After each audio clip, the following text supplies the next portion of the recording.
I would just like to make it perfectly clear that this is what the floor of my bedroom looks like at all times anyway. I didn't set this up special to record a YouTube video. No.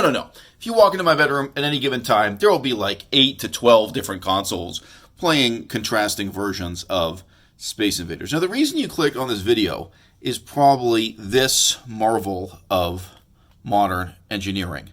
The credit card-sized Space Invaders micro arcade pocket. And that is the system I'm here to review today. This Game Boy cartridge is just to give you a sense of scale. My own hand only raises the question of the enormity or minuscule size of my hand by contrast. But it's not the only option you've got. There have been more recent and doubtless better games in the Space Invaders series, like this Game Boy Color version, a significantly different game.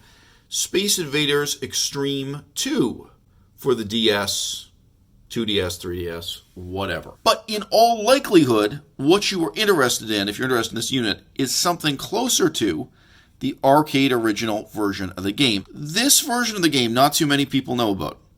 This is the Sega Master System version, only released in Japan. It's infinitely debatable what is the best home adaptation of the arcade, but you can see here, just comparing the two screens, if that's what you want, if you want something as close to the arcade as possible, but that's easy to emulate, I mean, portable with 21st century technology, you can choose to play it on a big screen. Actually, that Sega-made version of the game, coming up more than 5 years after the arcade original, that is basically as good as it gets. And then on the other hand, of course, if you actually wanted something newfangled, you're going to be dealing with a significantly different game on a significantly different console. Here is the problem, and it's a problem that this Sega Master System version struggled with, that the Nintendo version struggled with. I should say Famicom. There's a Japan-only NES 8-bit version. I say Japan-only, so it's really Famicom rather than NES. It's a problem that even the PC Engine version struggled with. The problem is this.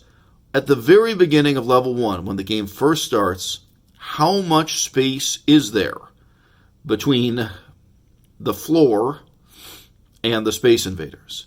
The original game is Tate mode. If you look at the arcade original, it's actually quite a long distance for your bullet to travel when the game first begins.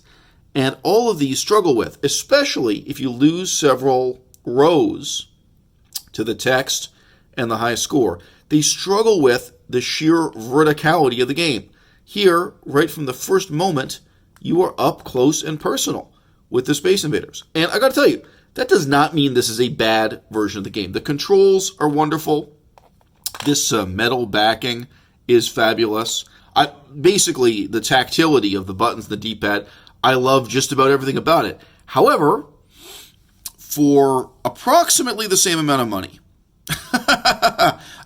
could cost you slightly more, but could cost you less, you could get a much more capable emulator, and without even going to the original arcade ROM, play a different version like this. Hey, I'm giving advice to people who, on the one hand, either care so much about having the game arcade perfect and arcade accurate that they won't consider this as a product, or you might have more flexible modern attitudes and be interested in something more like the Game Boy Color version, the total reinterpretation of the game for newer hardware. It's your time, it's your money, and this is a game that will take up very little of either one, no matter which format you opt for.